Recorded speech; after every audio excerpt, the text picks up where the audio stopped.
High guys, welcome back to YouTube channel. तर public तुमचं परत एकदा स्वागत आहे आपल्या कृती पावच्या लाईफस्टाईल ब्लॉगमध्ये.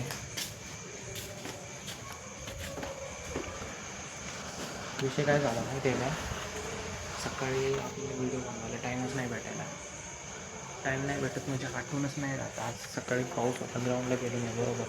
मग ग्राउंडला गेलो नाही तर आपल्यापाशी कंटेनच नाही. तर मग पब्लिक आता अपलोड कोणता करायचा. ॲक्च्युली सकाळी माझ्यापाशी कंटेनच नव्हता. मला तर वाटलं आता राहून दे, कारण की मी लॅबमध्ये आलो होतो आणि एकदा इकडे लॅबमध्ये आल्यानंतर हे बाहेरचे जे परिसर आहे ना, इथं मी ब्लॉग बनवू शकत नाही असं वातावरण आहे बाहेरचं. मग मी डायरेक्ट सोडून दिलं. पण नंतर मग मी गॅलरी पूर्ण शोधली तर गॅलरीत एक व्हिडिओ भेटला आणि लगेच टाकून दिला अपलोड. तर पब्लिक सो गाईज, म्हणून आता मी संध्याकाळी किती वाजलेत हे बघा, मला दिसणार पण नाही तुम्हाला वॉचमध्ये. दिसले 10:51 झालेत आणि आपण सध्या लॅबमध्ये आहे बघा. समोर लॅब दिसला, मुलगा अभ्यास करतोय आणि आपण पण लॅबमध्येच आहे. आता आपल्याला अकराचा टाईम गेला ना, आता आपण रूमला निघालो. पण रूमला जायच्या आधी पब्लिक म्हटलं ब्लॉग बनवून घ्या उद्याचं काम.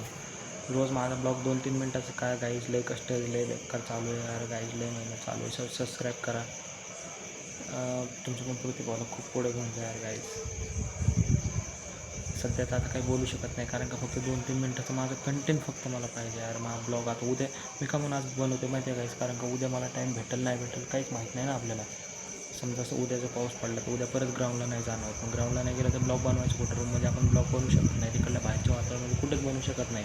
आता हे वातावरण कसं माहिती आहे का पब्लिक, इथे एकटाच थांबायला पाहिजे ना. इथलं वातावरण कसं आहे माहिती आहे का पब्लिक, इथे एकट्याला जमते ब्लॉग बनवायला. अजून फक्त 15 ते 20 दिवस नंतर कम्फर्टेबल होऊन जाईल, नंतर मी करतो बरोबर. सो पब्लिक, आजच्या कंटेंटमध्ये फक्त एवढंच तुम्हाला भेटेल. सबस्क्राईब करा, फॉलो करा. भेटू आपण आता उद्या. Thank you so much. Good night. See you tomorrow.